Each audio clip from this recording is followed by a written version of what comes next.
भी जाते हैं, कहते हैं कि बेटी बचाओ बेटी पढ़ाओ, नारी का सम्मान करो, हर गरीब की छत सर पे छतरी छाया होगा। ये कहाँ गया सम्मान, कहाँ गया उनका ऐलान?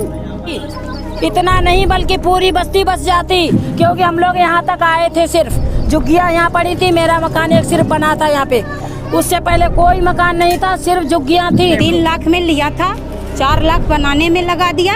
एक गरीब कमाने वाला अगर 7 लाख रुपए लगा देगा, उसके पास क्या बचेगा? कहना यही चाहेंगे हम, ये मोदी जी का डिजिटल इंडिया है। डिजिटल इंडिया में गरीब खत्म, गरीबी खत्म। बेटी बचाओ बेटी पढ़ाओ। जब बेटी रहेगी नहीं तो पढ़ेगी कहाँ से?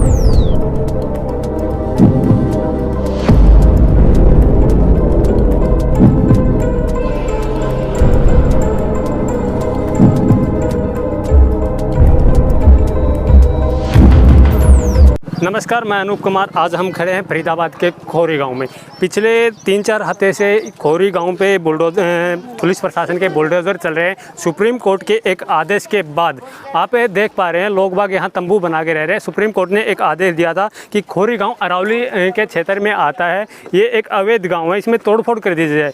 मैं प्रशासन और आला अधिकारी और सरकार से एक सवाल करना चाहूँगा, जिस गाँव में 2-2 सरकारी स्कूल, सरकारी मीटर होने के बावजूद भी वो अवैध कैसे हो सकता है? यहाँ की जो मेन गलियाँ हैं उनका उद्घाटन खुद मंत्री कृष्णपाल गुर्जर करते हैं। अगर एक अवैध गांव होने के बावजूद उस गांव में एक कृषि जो मंत्री जी हैं वो गलियों का उद्घाटन कैसे करने आते हैं? उसके बावजूद यहाँ कुछ मल्टीपल बिल्डिंगें भी बनी हुई हैं, आप देख पा रहे हैं, ये भी इसी खोरी गाँव के अंदर आती हैं, लेकिन इन पे कोई भी इफेक्ट नहीं पड़ रहा है, क्योंकि तोड़ने वाला है जो भी गरीब आशियाना है, जो भारी मजदूर आके यहाँ ज़मीन खरीद के रह रहे हैं, उन्हीं के मकानों को तोड़ा जा रहा है। इसीलिए हम यहाँ के कुछ लोगों से भी बात करते हैं, आपके जिनके मकान टूटे उनसे भी बात करेंगे। जी बहन जी, क्या कहना चाहेंगे? कहना यही चाहेंगे हम, ये मोदी जी का डिजिटल इंडिया है। डिजिटल इंडिया में गरीब खत्म, गरीबी खत्म। बेटी बचाओ बेटी पढ़ाओ। जब बेटी रहेगी नहीं तो पढ़ेगी कहाँ से? मोदी जी इलेक्शन से पहले कहते थे जहाँ झुग्गी होगी वहीं मकान मिलेगा। कहीं कुछ नहीं मिलेगा, मर जाएंगे तब मिलेगा। मर जाएंगे तब मिलेगा। क्या मिलेगा? जिंदा तो मार दिया। जिंदे तो मर रहे, जी रहे थे तो उसको तो मार दिया, अब मिलेगा क्या? कुछ नहीं। यहाँ पे जो जमीनें ली गई थी, आप कितने सालों से रह रहे हो? मेरे को 7 साल हुआ। 15-20 साल से रह रहे। मैं 7 साल से अभी रह रही हूँ। मैंने 3 लाख में लिया था, 4 लाख बनाने में लगा दिया। एक गरीब कमाने वाला अगर 7 लाख रुपए लगा देगा, उसके पास क्या बचेगा? आज मरने के सिवाय कुछ है? सरकार कह रही है कि आप लोगों को पुनर्वास के लिए फ्लैट दिए जाएंगे, जिसमें आपको कुछ, अरे जब दे देगा तब समझिएगा कि दे दिया। कुछ नहीं मिलेगा। वो खट्टर सरकार ने कहा है, जिसको आईडी प्रूफ होगा, बिजली बिल होगा, पहचान पर, उनको मिलेगा, बाकी किसी को कुछ नहीं मिलेगा। मेरे 4 लड़की है, एक 2 साल की है, एक 10 साल की है, एक 13 साल की है, एक 17 साल की है। क्या कहते हैं? कन्या बचाओ लड़की बचाओ। चारों को हमें खुले में बैठा के बता दे, कोई बता दे माई का लाल किसी में पावर है कि कोई बैठ जाएगा, ऐसे रह जाएगी वो ऐसे नहीं। किसकी बच्चे? सरकार आके देख लेगी, बच्चे की इज्जत बच जाएगी उसकी। 2-3 साल के बच्चे की इज्जत नहीं बचती है, क्या बचेगा? क्या 16 साल की 15 साल की इज्जत बच जाएगी लड़की की? क्या ये तो कोई इंसाफ है? ये तो गैर इंसाफ से काम किया है। इतना पब्लिक को कोई नोटिफिकेशन तो आपको दी गई होगी ना कि इतना टाइम दिया? हमको 1 महीने पहले कुछ नहीं दिया है। अब 15 दिन पहले से माइक लगाया गया कि खाली कर दो, बस खाली कर दो, मकान खाली कर दो, दुकान खाली कर दो, बस यही का। ये 2008 में टूट फूट हुई थी। अगर उसी टाइम सरकार अपना ले लेता तो आधी पब्लिक बच जाती। इतना नहीं बल्कि पूरी बस्ती बस जाती, क्योंकि हम लोग यहाँ तक आए थे, सिर्फ झुग्गियाँ यहाँ पड़ी थी। मेरा मकान एक सिर्फ बना था यहाँ पे, उससे पहले कोई मकान नहीं था, सिर्फ झुग्गियाँ थी। और उस टाइम बिल्डोजर चला था, हमारा नया मकान पहले भी टूट गया था। 1.25 लाख रुपया हमारा मकान मिला, उस टाइम टूट गया था। और उस टाइम अगर सरकार यहाँ से अपना कोई भी फोर्स लगा देती, यहाँ से अपना जाली लगा देती, तो आज यहाँ इतना आदमी बर्बाद नहीं होता। इसमें वन विभाग नहीं लगा रहा बेटा, वन विभाग नहीं लगा। आप मेरी गारंटी समझ लो, ये वन विभाग नहीं लगा रहा इसमें। पेड़ तो सब में लगे रहे। ये बेचेंगे इस जमीन को, 170 एकड़ में जमीन है ये, इनने बेच दी इस जमीन को।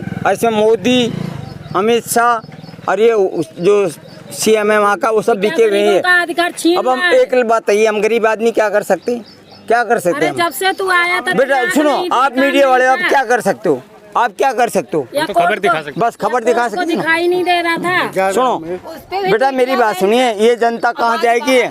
हाँ। कांग्रेस ने कभी भी ऐसा अत्याचार नहीं किया, कभी नहीं किया। जिसको दिया ना, नहीं ये हमें 15 गज भी जमीन दे, 10 की भी देता तो हमें सही था। इन्हें क्या करे, पुनर्वास क्या वो डाल रही है, उसमें डाल रही है। पुनर्वास तो क्या है आप भी समझते हो? नहीं, पुनर्वास का मतलब क्या है? जैसे वो बन रहे हैं, क्या नाम है, कम्प्लेक्स बन रहे हैं, उनमें बना रही है, उनमें दे रही हैं। बाढ़ आ जाती है वहाँ नहीं दे रहे हमको लोगों, बाढ़ आ जाती है वहाँ भी डालते हैं, टेंट डाल दिए रख लिए। इंसानियत होता तो मकान तोड़ने पहले दे देता आदमी को, सर्वे कर करके। अगर इंसानियत नाम की चीज होती कि एक आदमी को अगर एक ही रूम दे देता, बेडरूम दे देता, एक किचन एक बाथरूम दे देता और उसका पहले कर देता सर्वे, जाओ सर्वे करता जाता, पब्लिक को पहुंचाता जाता, उसके बाद तो तोड़ता, तो उसकी इंसानियत थी।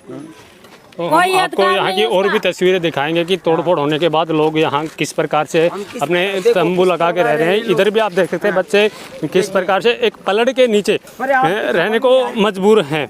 और दूसरी तरफ मैं आपको दिखाऊंगा, उधर देख लीजिए, लेडीज तक एक तंबू के नीचे है। उनसे भी मैं बात करने की कोशिश करूँगा, जाना की कोशिश करूँगा, उनसे भी बात करने की कोशिश करूँगा। मैं एक बार उनके पास जा रहा हूँ।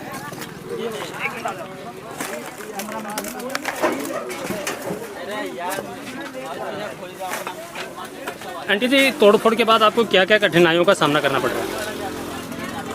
मैं क्या बोलूं, जब हम लोगों की आवाज़ आप लोगों को सुनाई नहीं देती है, सरकार को सुनाई नहीं देती, तो हम कह के अपना दर्द क्या करें? सुनने के लिए आएंगे नहीं, हम आज 1-2 महीने लगभग हो रहा है जब से चिल्ला रहे हैं, रो रहे हैं, सारी पब्लिक चिल्ला रही, हम ही नहीं, बाले बच्चे लेके बहुत परेशानियां उठा रहे हैं।